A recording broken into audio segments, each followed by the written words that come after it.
ዛሬ ወጣ ብለን ከስቱዲዮ የፖድካስት ፕሮግራማችን እዚህ እናደርጋለን። ኃይለኛ ነህ ምናምን ትለኛለች። በመፈቃቀር ተጋባን። በገጠር መንደር ውስጥ የልጅ አስተዳደግ ምን ይመስላል? ልጁን አሁን ራሱ ከብት እያገደ ነው ወደ ትምህርት ቤት የሚልከው። አቅማችን የፈቀደውን ያህል እናስተምራለን። ትምህርት ቤት ስንማር ይሄ እርሻ ክበብ ምናምን የሚባል ነገር ነበር። 3 ኩንታል ከወጣው 1 ኩንታል ለባለመሬቱ 2 ኩንታል ለኔ። አይ ብዙም አይከፋኝም። ያው የሆነ ነገርም ሲመጣ ያው ፈጣሪ አንተ ታውቃለህ። የእርሶን የአባት ምክር እስቲ እንቀበል። ደግሞ ግን ዛሬ ያልደከሙበት ነገር ደግሞ ነገ አይገኝም። ማንገናኝ ሰዎች ተገናኝተናል፣ ግን ያገናኘን ፈጣሪ። ለዚህ ሁሉ ደግሞ ፈጣሪ ሰላም ያርግልን ሀገራችን።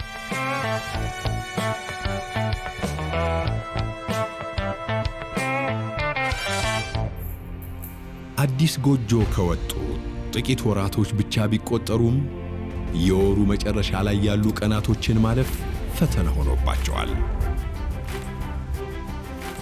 በተደጋጋሚ ብድር መጠየቃቸው ያሳሰባቸው አባት ችግሩ ያለው ከገቢያቸው ሳይሆን ካያያዝ መሆኑን ከራሳቸው ተሞክሮ ጋር በማሳየት ጊዜያዊ ችግሯን ፈተውላታል።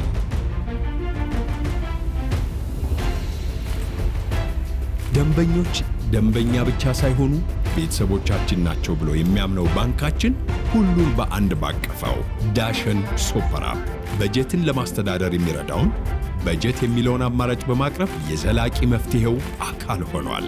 በተጨማሪም በዳሽን ሱፐር አፕ የቻት ባንኪንግ አገልግሎት መልእክትን ከመለዋወጥ ባሻገር የገንዘብ ልውውጥን በቀላሉ መከወን ያስችሎታል። በአንድ መተግበሪያ ብዙ ምርጫ።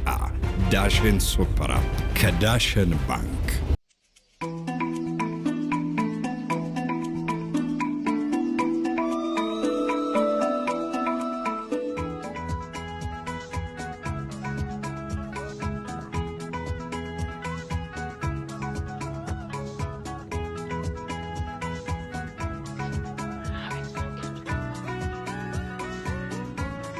ቅርብ ናት ይባላል መንገድ፣ ግን ቢኬድ እንኳን አያልቅም። ያው እንደምታዩት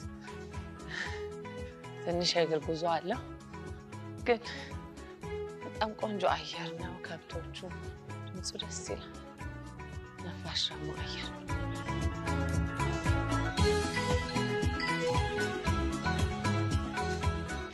አሁን ደርሰናል። እንግዲህ ጎጆ ቤቷ እየታየች ነው።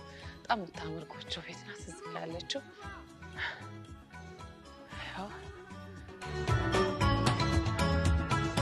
እንግዲህ ተመልካቾቼ ያው ትንሽ የእግር ጉዞ አድርገን ቦታው ላይ ደርሰናል ማለት ነው። ጠንካራ የሆኑ ገበሬ አባት እየጠበቁኝ ነው። እንግዲህ ዛሬ ከነሱ ጋር ነው ቆይታ ማደርገው ማለት ነው። በጣም ቆንጆ የአምለሰት ቆይታ ፕሮግራም ይኖረናል ማለት ነው። ከስቱዲያችን ወጣ ብለን ደስ የሚል ነፋሻማ የሆነ ቦታ ላይ ነው እንግዲህ የምንገኘው። የትም እንዳትሄዱ አብራችሁን ሆናችሁ ፕሮግራማችንን እንድትከታተሉ እንጋብዛለን። ወደ ውስጥ ነው አብረን እንዝለቅ።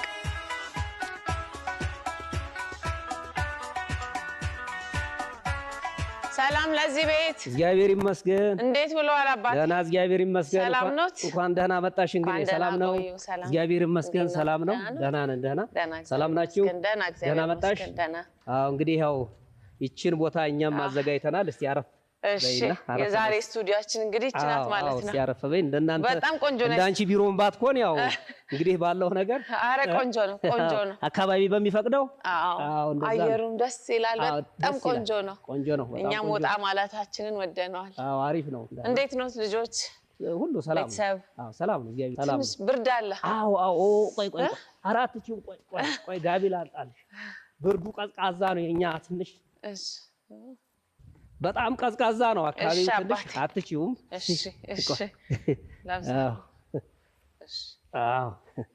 ልበሽ ይበርድሻል። ይበርድሻል። እሺ ለጋቢ የሚሆን ቦታ ነው። አዎ ቀዝቀዝ ይላል አየሩ። ትንሽ ስለሚቀዘቅዝ ነው። ፀሐይ አለ ግን ይበርዳል። አየሩ ቀዝቅዟል። ሰላም ጤና ይስጥልኝ። ይህ ቆይታ ከአምለሰት ጋር ነው። የዛሬ እንግዳችን አድርገን የጋበዝነው እንግዲህ አቶ አለማየሁ እሸቴን ነው። እንግዳችን ሆነው እዚህ ድረስ ስለተገኙ እጅግ በጣም አድርገን እናመሰግናለን። እሺ እኔም አመሰግናለሁ። እንግዲህ ተመልካቾቼ አሁን የምንገኘው ከአዲስ አበባ ወደ 110 ኪሎ ሜትር ርቃ በምትገኘው ለደብረ ብርሃን መዳረሻ ቃጫ በምትባል የገጠር መንደር ውስጥ ነው። ፋሻማ አየር ነው፣ ደስ ይላል። እንግዲህ አብረን ቆይታ እናደርጋለን ማለት ነው። ዛሬ ወጣ ብለን ከስቱዲዮ የፖድካስት ፕሮግራማችን እዚህ እናደርጋለን። እስቲ ስሙትንና የስራውትን አይነት ያስተዋውቁ። አርሶ አደር አለማየሁ እሸቴ ነው የምባለው። ያው የምተዳደረው በግብርና ስራ ነው። የአንጋፋውን ሙዚቀኛ ስም ይዘዋል አለማየሁ እሸቴን እና እርሱም ያንጎራጉር ይሆን እንዴ? አዎ አይ ማንጎራጎር እንኳን አልችልም። እውነት? አዎ ማንጎራጎር አልችልም። ያው ግን ሙዚቃውን እሰማለሁ። ከእሳቸው ሙዚቃ የሚወዱት የትኛውን ነው? ተማር ልጄ የሚለውን ሙዚቃ በጣም ወደዋለሁ እና ያው እንደው ለኢትዮጵያ ውስጥ ላሉ በሙሉ ወጣቶች ቢያደምጡትና ቢተገብሩት በጣም አሪፍ ነው ብዬ አስባለሁ እና ጥሩ መልእክት ስላለው። እውነት ነው። እንግዲህ እኛም ለተመልካቾቻችን ያንጋፋውን ሙዚቀኛ የአለማየሁ እሸቴን ተማር ልጄ የሚለው ሙዚቃ እንጋብዛለን ማለት ነው። እናመሰግናለን። እስቲ አቶ አለማየሁ ማን ናቸው? ራስዎን ያስተዋውቁን። ባንጎላላና ጣራ ወረዳ ገኝበት። እዚህ ነው የተወለዱት? አዎ እዚህ ነው የተወለድኩት።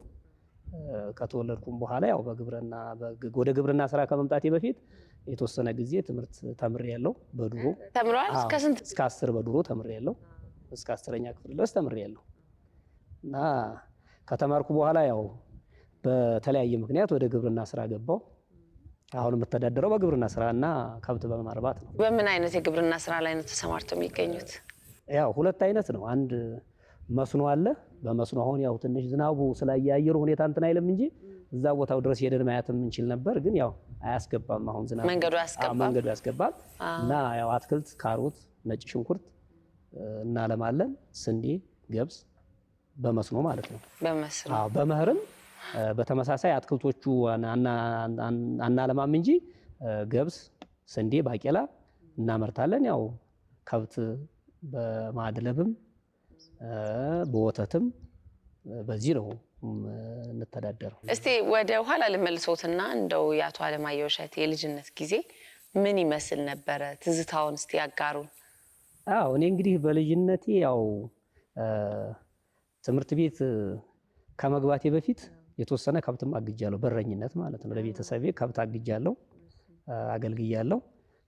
ከዛ በኋላ ትምህርት ቤት ገብቼ አብዛኛውን ጊዜ በስፖርት ነው እንትን ያልኩት። እኔ ስፖርት ይወዱ ነበር? አዎ ምን አይነት መረብ ኳስ ወድ ነበር። በመረብ ኳስ ብዙ ጊዜን የማሳለፈው ከትምህርት በተጓዳኝ በዛ ነበር። ይሄ ነው ትዝ የሚለኝ። ጥሩ ጊዜ አሳልፌያለሁ። ከዛ ወደ ግብርና ስራ ገባው። በግብርና ስራም እግዚአብሔር የተመሰገነ ይሁን። ያው ስኬታማ ነው። አዎ ይሁን፣ የተመሰገነ ይሁን። በልጅነቱ እንደው ምን አይነት ልጅ ነበሩ? አጥፊ ነበሩ? አልሚ ነበሩ? ረፋሽ ነበሩ? ትዝታ ካለዎት ወይ ደግሞ ወላጆቹ የነገሩት? አዎ አይ በእርግጥ ያው ብዙም አጥፊ አልባልም እንደሚሉኝ ከሆነ ማለት ነው። አዎ ግን ኃይለኛ ነህ ይሉኛል እናቴ። አዎ ትንሽ ኃይለኛ ነህ። አዎ ኃይለኛ ነህ በቃ እንትን ትላለህ፣ ብቸኝነት እንትን ትላለህ፣ ኃይለኛ ነህ ምናምን ትለኛለች። እና ያን ያህል እንትን አለ ማይ አሁንም ያው እኔ ሲነኩኝ አልወድም። አሁንም አላግባብ በአግባቡ ደግሞ ከሆነ ማንንም እንትን ቢለኝ ደስተኛ ነኝ። ስንተኛ ልጅ ነበሩ? ኧረ ብዙ ናቸው። አዎ ብዙ ናቸው። በአባቴ በኩል ራሱ ወደ 20 ልጆች ናቸው ያሉት። ከዛ ውስጥ አሁን ቆጥሬ ራሱ ይሄን ያህል ነው ለማለት እስከዛሬም አውቄ አላውቅም። እውነቴን ነው። ያውቋቸዋል ግን ይተዋወቃሉ? አዎ ማህበራዊ ጉዳይ ላይ ትገናኛላችሁ? አዎ ያው በህይወት የሌሉም አሉ፣ በህይወት ያላሉ። ወደ አዳማ ራሱ ከ5 እስከ 6 በላይ አንድ ላይ እህትና ወንድሞች አሉኝ። አዳማ ናዝሬት ማለት ነው። እዛ አሉ። በቃ እዚህ የቀረነው 2 ነን። አንድ ታናሽ ወንድም ያለ እና እኔ ብቻ ነን። 2 ነን ያለ ነው። ያው አባታችን በህይወት የለም። እናቴም አሁን ሴት ልጅ እዛ ስላለች ናዝሬት እዛ እኔ ጋር ትምጣ እኔ ይሻላሉ በማለት ያው አቅሟ ትንሽ እንግዲህ ብዙ የሰራ ሰው ውሎ መድከም አይቀርም። ደከም ስላለች እዛ ሄዳለች። ያው እኛ እየተመላለስን እየሄድን ጠይቃለን። ያለው ነገር ይሄ ነው እና ከቤተሰብ ጋር በጣም ተዋደን የኖርን ቤተሰብ ነው። እስካሁንም በቤተሰባችን በእህት በወንድም በእናት በአባት ምንም አይነት ቅራኔና ጸብ የለንም በቤተሰባችን። እንደዛ ነው አኗኗራችን። አሁን ደግሞ እርስዎ ወደ መሰረቱት ቤተሰብ ልምጣ። አግብተዋል ወይ ወልደዋል ወይ? እሱን የሚያጫውቱን። አዎ አግብቻለሁ። ያው 3 ልጆች አሉኝ። 3 ልጆች አሉ? አዎ 2 ወንድ 1 ሴት አሉኝ። ያው እንዴት ነበር ያገቡት? ስንጋባ ያው ዝም ብለን በመተያየት ነው፣ በመፈቃቀር ተጋባ። ያው ትምህርት ቤት እንትን ሲባል ትገናኛለሽ። ያው ትምህርት ቤት ያገናኛል። በዛ እንትናል። ከዛ ያው በዛ ነው የተጋባ ነው እና ከዛ በኋላ ያው ቤተሰብም ያው ምንም እንትን ያለው ነገር የለም። ኑሯችን ቀጠልን። ያው እሷም የተማረች ልጅ የተወሰነ ተምራ ትምህርቷን አቋርጣለች።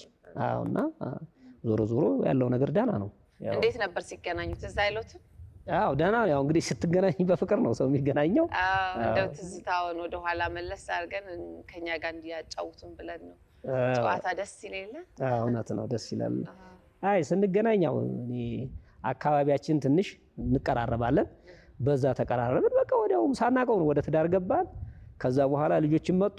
ግድ ያው ትዳር ላይ ስገቢ ልጆች ከመጡ በኋላ ያው ምንም እንትን ማለት አይቻልም። አሁንማ ልጆችም አሉ። ያው በሰላም በፍቅር እንኖራለን። አድገዋል ልጆች? አዎ አድገዋል።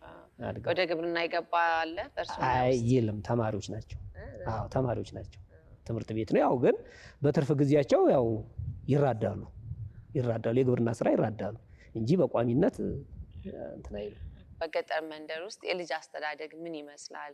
ልጆቹን ሲያሳድጉ ምን እያሉ ነው የሚያሳድጓቸው? ምን አይነት ምክርስ ይሰጧቸዋል?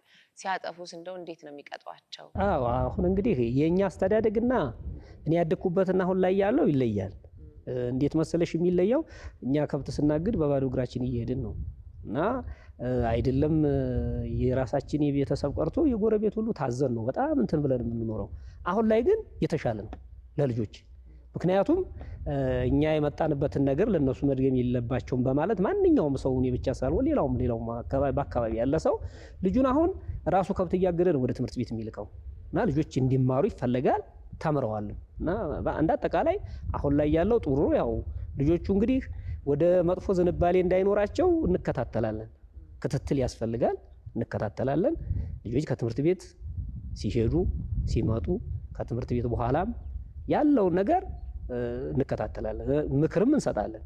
ምን አይነት ምክር ነው ለልጆች? ለምሳሌ አሁን ምክር ትምህርታቸውን አሁን ላይ ተጎድተው እንደምንም ብለው ትምህርታቸውን ቢማሩ የትምህርት ጊዜ አሁን የተወሰነ ጊዜ ነው። ከዛ በኋላ ያላቸውን ነገር ጥሩ ውጤት ካመጡ ጥሩ ህይወት እንደሚኖሩ እናስገነዝባለን።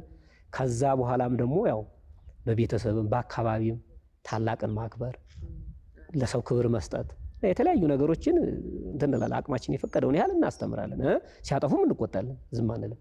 ያው አልፎ አልፎም ያው እንደ ዱሮኛ ያሳለፍነው ነገር ስላለ ይጀበድም እንደዚህ ይደረጋል። እሱ አይቀርም። ዞሮ አሁን ላይ ያለው ጥሩ ነው ያለው አካሄድ ደህና ነው። ሁሉም ተማሪዎች? አዎ ተማሪ ነው፣ በቃ ተማሪ ነው። እርሶ ነው የሚሰሩት ስራውን ማለት ነው? አዎ ምንም በእያንዳንዱ ቤት ትኬጂ ባልና ሚስት እየተፈራረቀ ነው ስራ የሚሰራው። ልጆች ወደ ትምህርት ቤት ነው በቃ ቤት የሚውል። አሁን የትኛውም በገጠሩም በየትኛውም ቦታ ቤት ውሎ እንደ ድሮ እንትን የሚል ልጅ አይኖርም። ያው ትምህርት ቤት ነው እና በዚህ በጣም ልጆቹም በጣም እድለኞች ናቸው። ያለው ነገር በጣም አሪፍ ነው። ወደ ስራዎት ደግሞ ልመልሰውትና እንዴት ነው ወደ ግብርና ስራ የገቡትና የጀመሩት? ውጤታማስ ነው ወይ የሚሰሩት ስራ? ካለው ነገር አሁን በአሁን ሰዓት የግብርና ስራ ይሻላል። ያው ግን ቦታ ይወስነዋል። አሁን እኛ ጋር ትንሽ አየሩ እንደምታዩ ቀዝቀዝ ይላል። የተወሰነ ነገር አየሩ እንትን አይልም እንጂ እንደ ሌላ ሀገር ቢሆን በጣም አዋጭ ነው። ግን አሁንም ያው የሰራ ሰው ምንም ቢሆን ራሱን አሸንፎ ይኖራል እና መጀመሪያ ስገባ እኔ የሆነ መነሻ የሆነኝ ነገር ትምህርት ቤት ስንማር ይሄ እርሻ ክበብ ምናምን የሚባል ነገር ነበር። ክበቦች አሉ፣ የሙዚቃ ስፖርት እና እርሻ ክበብ የሚባል አለ። በዛ ውስጥ ድንች ይተከላል፣ ካሮት ይዘራል፣ ሽንኩርት ይተከላል። አሁን ልክ ከትምህርት ቤት እንትን እያሉ በሆነ ምክንያት ትምህርቴን ስተው አሁን አካባቢያችን ላይ የሆነ መስኖ ነገር አለ።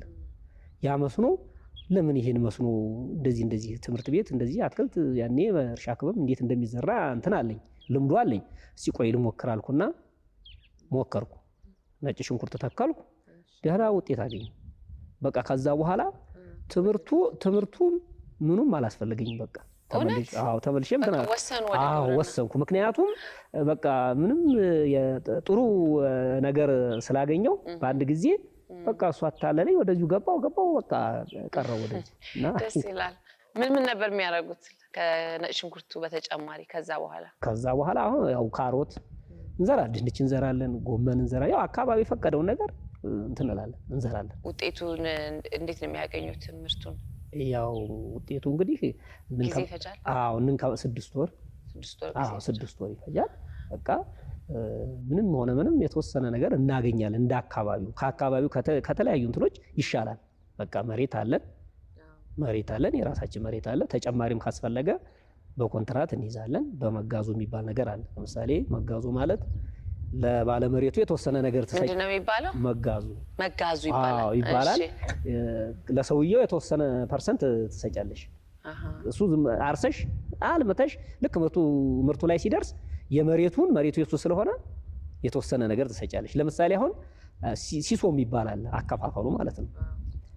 3 ኩንታል ከወጣው 1 ኩንታል ለባለመሬቱ፣ 2 ኩንታል ለኔ አይነት ጥሩ ዘዴ ነው። እንደዚህ አይነት ነገር አለ። በዚህ እንጠቀማለን። እግዚአብሔር የተመሰገነ ይሁን። ደህና ነው እግዚአብሔር ይመስገን። ለገበያስ እንዴት ነው የሚያቀርቡት? እናቀርባለን። ካሮት አሁን አዲስ አበባ ነው እንጭናለን። አዲስ አበባ እንጭናለን። ልክ አሁን ሚያዚያ 15 አካባቢ እንጀምራለን። አሁን መጫን ማለት ነው። ምን ነው የሚጭኑት ወደ አዲስ አበባ? አብዛኛው አሁን ካሮት ነው የምንጭነው።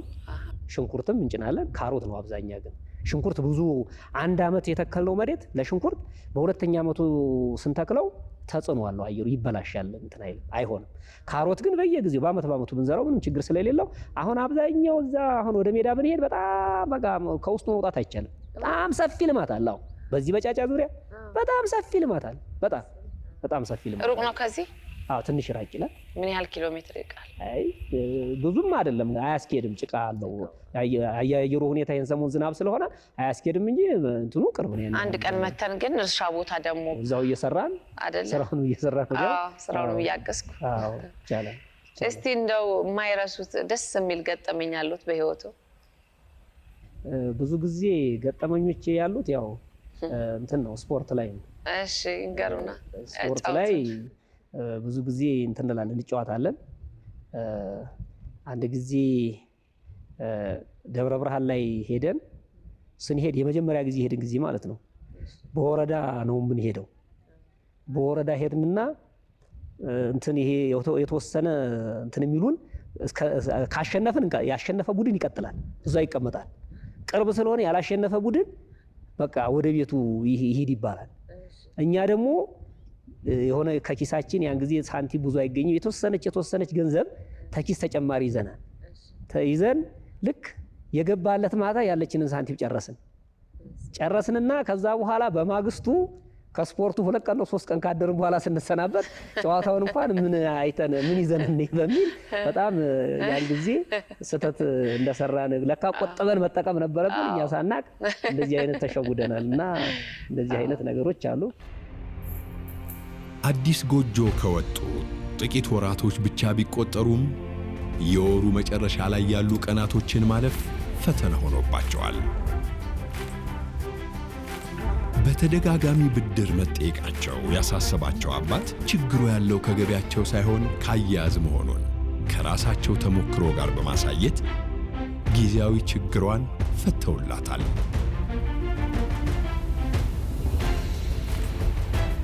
ደንበኞች ደንበኛ ብቻ ሳይሆኑ ቤተሰቦቻችን ናቸው ብሎ የሚያምነው ባንካችን ሁሉን በአንድ ባቀፈው ዳሸን ሱፐር አፕ በጀትን ለማስተዳደር የሚረዳውን በጀት የሚለውን አማራጭ በማቅረብ የዘላቂ መፍትሄው አካል ሆኗል።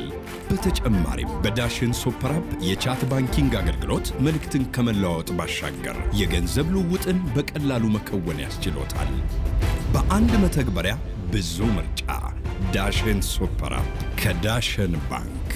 እንደው የሚያሳዝንስ እንደው ክፍት ያሉት ጊዜ ነበረ?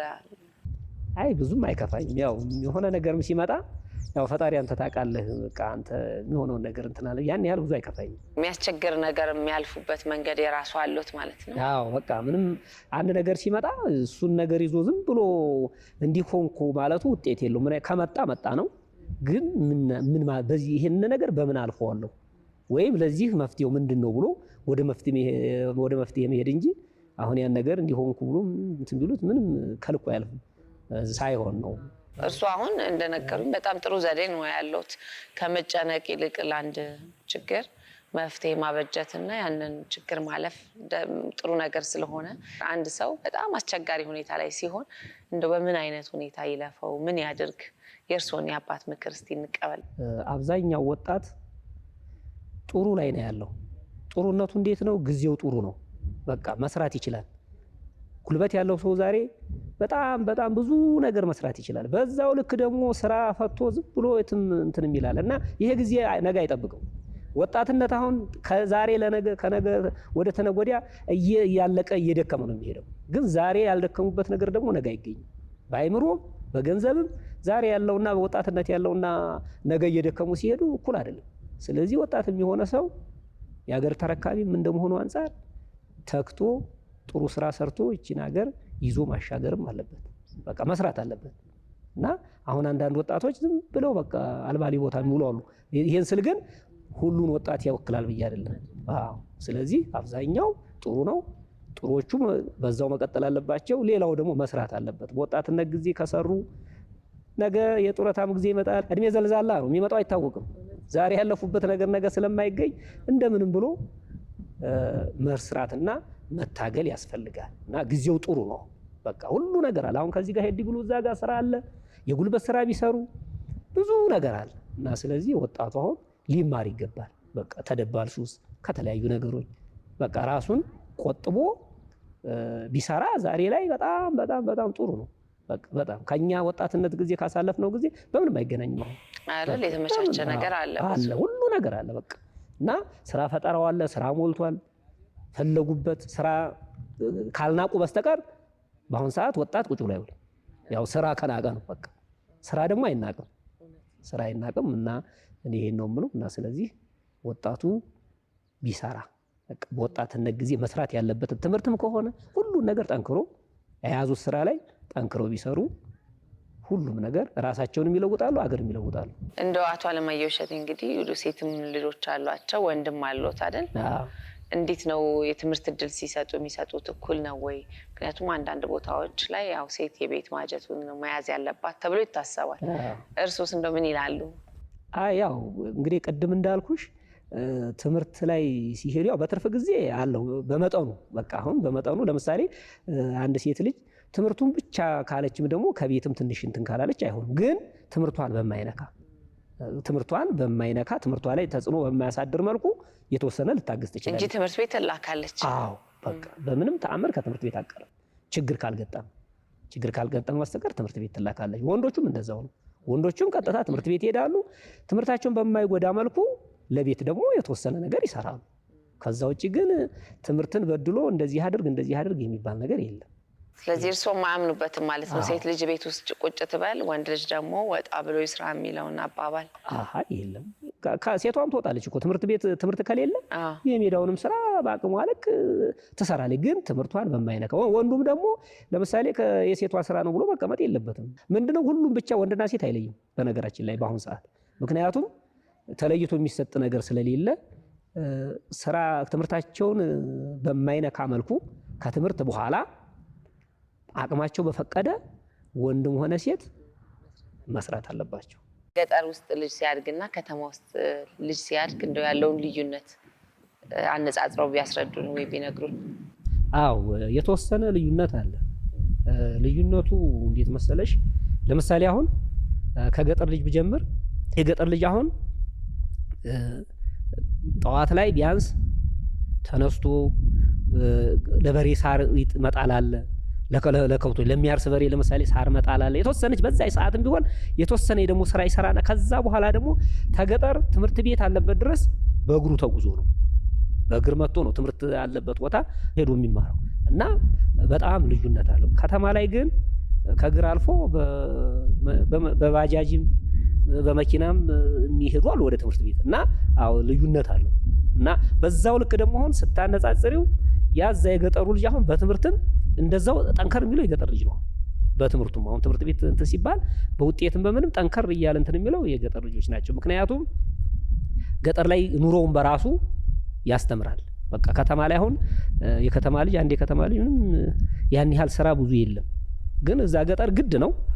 ለምሳሌ በዛች ባለችው ጊዜ በስራም የተወሰነ ስለሚሰሩ እና ጉልበታቸውም ቅድም እንዳልኩሽ ስለሚንቀሳቀሱ ጥንካሬያቸውም በዛው ጠንከር ይላሉ እና ልዩነት አለው። የገጠርና የከተማ አንድ አይደለም፣ የተወሰነ ልዩነት አለ። ይለያያል። አኗኗሩም ቢሆን የገጠርና የከተማ ያው አንድ አይደለም። ያው እንግዲህ ከተማ ላይ ጥሩ ነገሮች አሉ፣ ገጠርም ደግሞ ጥሩ ነገሮች አሉ። ገጠር ላይ የሌሉ ከተማ አሉ፣ ከተማ ላይ ደግሞ ያሉ ገጠር የሌሉ አሉ። ግን በዛው ልክ ግን ትንሽ የከተማውና የገጠሩ ትንሽ ልዩነት አለ፣ መጠነኛ ልዩነት ማለት ነው። እንደው ከተማ ለሚኖረው ወጣትና ልጆች የሚመክሩት የሚያስተላልፉት መልእክት አለ? አዎ አሁን እንግዲህ ከተማ ላይ ቢያንስ ቅድም እንዳልኩሽ የገጠር ልጅ አሁን ምንም ቢሆን ትንሽ እናት አባቱ ጋር አብሮ የመድከም የመልፋት ችግርን ያያል በልጅነቱ።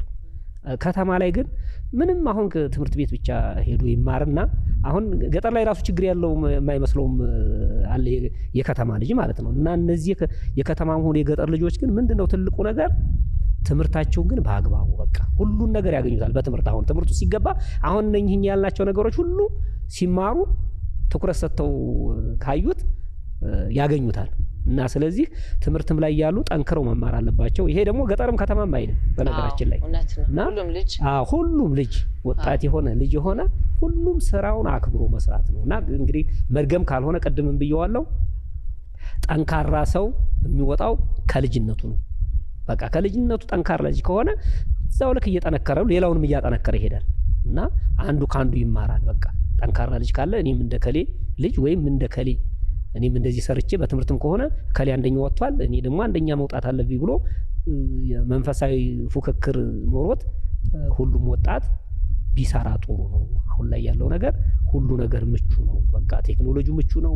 ሁሉ ነገር በቃ ሁሉ ነገር የተሻለ ነው። እኛ የመጣንበት በጣም ከዚህ ጋር ስለማይገናኝ ማለት ነው፣ አይገናኝም። እና እንደዛ ስለሆነ እኔ የምለው ይሄንን ነው። እና አሁን ላይ ያለው ነገር በጣም ጥሩ ነው። እኛ ድሮ ስንማር የደብተር መያዣ ከአሮጌ ጨርቅ ሰፍተን ነው እንትን የምንለው። ዛሬ ግን ማንም ሰው በዛ አይማርም። ቦርሳ ተገዝቶለት ነው ልጅ ወደ ትምህርት ቤት ሂድ ተብሎ እናት አባት ለምኖ ነው በአሁን ሰዓት ትምህርት ቤት ተማሪውን ሂድ የሚለው። በእኛ ጊዜ ግን እምቢ ብለን አልቀሰን ነው ወደ ትምህርት ቤት መግባት አለብን ብለን አልቀሰን ትምህርት ቤት መሄድ አለብን ብለን ነው ቤተሰብ የግድ ተለምኖ በአማላይ ተለምኖ ነው ትምህርት ቤት የሚያስገባን። አሁን ላይ ግን ልጄ እባክህ ወደ ትምህርት ቤት ሂድልኝ፣ እባክህ ትምህርት ቤት ተማርና ና ብሎ እናት አባት ይለምናል። ይሄ ደግሞ ወጣቱ ይሄን መገንዘብ አለበት። ስለዚህ ጥሩ እድል ነው፣ ይሄን እድል መጠቀም ግድ ይላል። እና ይሄን ነው የምለው። እንግዲህ ለሁሉም ልቦና ይስጥ። ዋናው ደግሞ ሰው እኛ መምከር ብቻ ሳይሆን ተቀባይ ምክር የሚሰማ ወጣት ሲኖር ነው። እና ይሄ ግድ ነው። ይሄ ካልሆነ ደግሞ አስቸጋሪ ነው። ለሁላችንም የሚጠቅም ነገር ስለሆነ መስማታችን ግድ ይላል። አለማየሁ በግብርና ስርዓት ላይ ተሰማርተው ሲሰሩ እንደው ያጋጠሙት ፈታኝ የሚሉት ችግር አለ ወይ? ካለስ እንዴት አለፉት? አብዛኛውን ጊዜ የምንቸገረው እንትን አለ ውርጭ፣ ይሄ አመዳይ የሚባል ማለት ነው።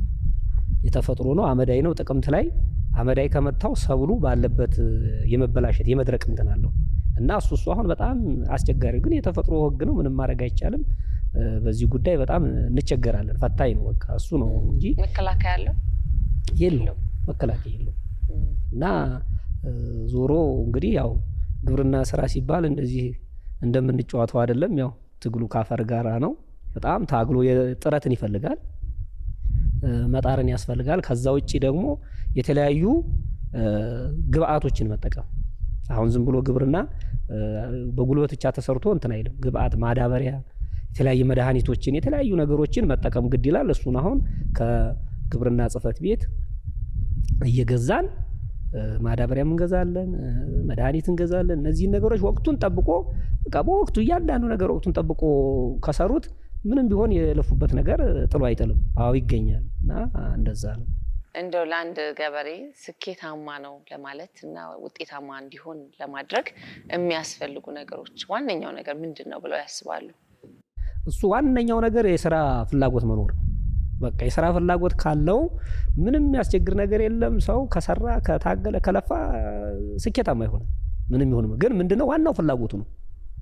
ሁሉ ነገር ተመቻችቶ ፍላጎት ከሌለ የመስራት ፍላጎት ከሌለ ምንም ለውጥ አይመጣም።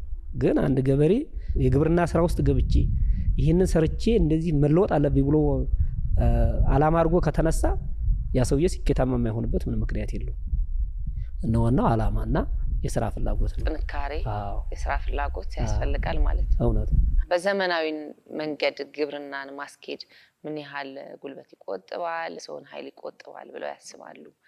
ስለ ዘመናዊ እርሻስ? በፊት ያው በበሬ ነው የምናርሰው። አሁን ግን ያ ተሻሽሏል። በትራክተር ነው። አሁን አካባቢ ላይ በጣም በሁለገብ የግል ትራክተሮች አሉ። አሁን እርሻ አሁን አብዛኛውን እንግዲህ እንደዚህ አንዳንድ ድንጋያማ ያልሆኑ ቦታዎች ካልሆኑ በስተቀር በትራክተር ነው የሚታረሰው። በትራክተር ነው የምናሳርሰው። ትራክተር ይገባል የሚያርሰው ዙሪያውን በጂፒኤስ ይለካል፣ እናስለካለን። ከዛ በኋላ በሄክታር የሚከፈለው ሂሳቡ ይታወቃል፣ ያርሳል። በቃ አሁን በተለይ ለአትክልት በዛ ነው የምንጠቀመው። በቃ ዘመናዊ የእርሻን መንገድ ነው እየተከተሉ ያሉት ማለት ነው። አዎ ውጤታማ አይደል? አዎ በጣም ከሚገባው በላይ። እንደው ከበፊትና ከአሁን ምን አይነት ጥቅም አለው? ልዩነቱስ ምንድነው? ኧረ በምንም አይገናኝም። ምክንያቱም አሁን ለምሳሌ እኔ አንድ መሬት አለኝ አሁን የራሴ የሆነ ማለት ነው።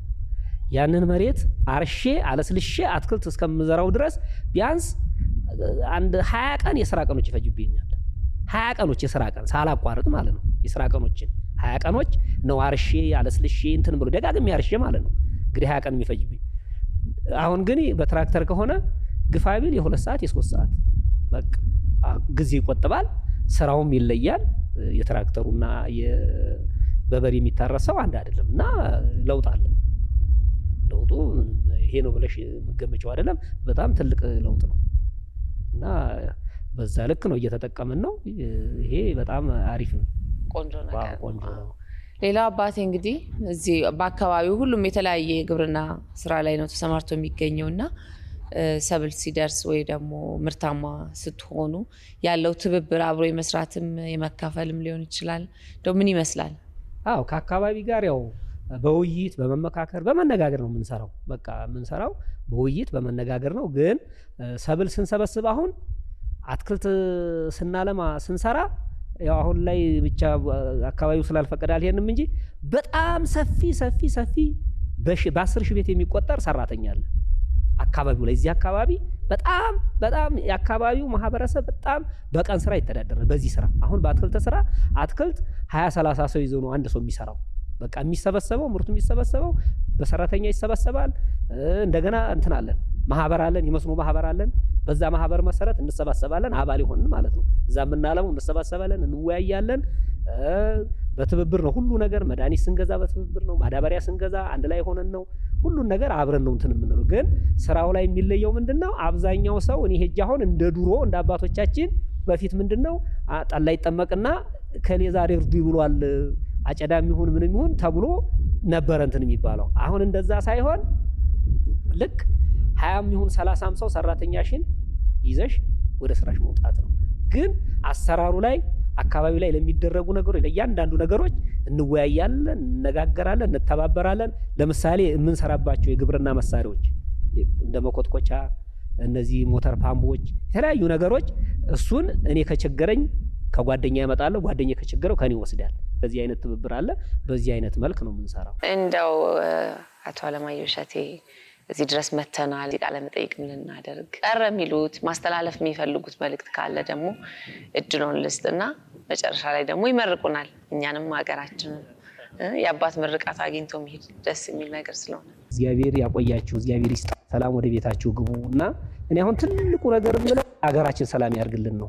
በቃ አሁን እዚህ ቦታ መጣችሁ ከኔ ጋርም የተገናኘ ነው። እንግዲህ ያገናኘን ፈጣሪ ነው እንጂ ምንም ማንገናኝ ሰዎች ተገናኝተናል። ግን ያገናኘን ፈጣሪ። ለዚህ ሁሉ ደግሞ ፈጣሪ ሰላም ያርግልን ነው ሀገራችን። በቃ የምንለምነው አሁን ማንም ይሁን ምንም የሚለምነው አሁን ፈጣሪ ባክህ ሀገራችን ሰላም አርግልን ብሎ ነው የሚለው እና እንግዲህ የኛም የእናንተም አምላክ የሁላችንም የህፃን የዋቂው አምላክ ሀገራችን ሰላም ያርግልን። ሀገራችን ሰላም ከሆነ በየትኛውም አቅጣጫ መሄድ እንችላለን፣ በየትኛውም ቦታ ሰርተን መብላት እንችላለን እና እኔ የምለው አሁን ሀገራችን ሰላም ያርግልን፣ ለሁላችንም ልቦና ይስጠን ከኔ ጀምሮ በቃ እና ይሄን ነው የምለው። አመሰግናለሁ። አሜን። እግዚአብሔር ይስጥልን። አመሰግናለን። አቶ አለማየሁ እሸቴ እዚህ ድረስ መተን ቃለ መጠይቅ እንድናደርግ ለፈቀዱልን እጅግ በጣም አድርጌ አመሰግኖታለሁ። እግዚአብሔር ይስጥልኝ፣ እግዚአብሔር ያክብርልኝ። እኔም በእኔ በኩል እንግዲህ እዚህ ድረስ መጣችሁ እኔን አግኝታችሁ ይሄን ውይይት አብረን ስላደረግን በጣም ደስ ብሎኛል። እግዚአብሔር የተመሰገነ ይሁን። እናንተም በሰላም ወደ ቤታችሁ እንድትገቡ የፈጣሪ ቸርነቱ ይግጠመን። አሜን። እና እናንተም በሰላም ግቡልኝ። ደስ ብሎኛል። ጥሩ ውይይት አሳልፈናል ብዬ አምናለሁ። እሺ እግዚአብሔር ያክብርልኝ፣ እግዚአብሔር ይስጥልኝ። አሜን። እንግዲህ ተመልካቾቼ የዛሬ ቆይታ ከአምለሰት ጋር ፕሮግራማችን ይህን ይመስል ነበረ። ከአርሶ አደር አለማየሁ እሸቴ ጋር ቆንጆ ጊዜ አሳልፈናል። እንደተዝናናችሁበት፣ እንደተደሰታችሁበት፣ ብዙ ምክርም እንዳገኛችሁበት ተስፋ አደርጋለሁ። እንዲህ ከስቱዲዮ ወጣ ብለን በአማረ ቦታ ላይ ቆንጆ ጊዜ አሳልፈናል። በሌላ ጊዜ ደግሞ ከሌላ እንግዳ ጋር እስከምንገናኝ ድረስ ደህና ሰንብቱ።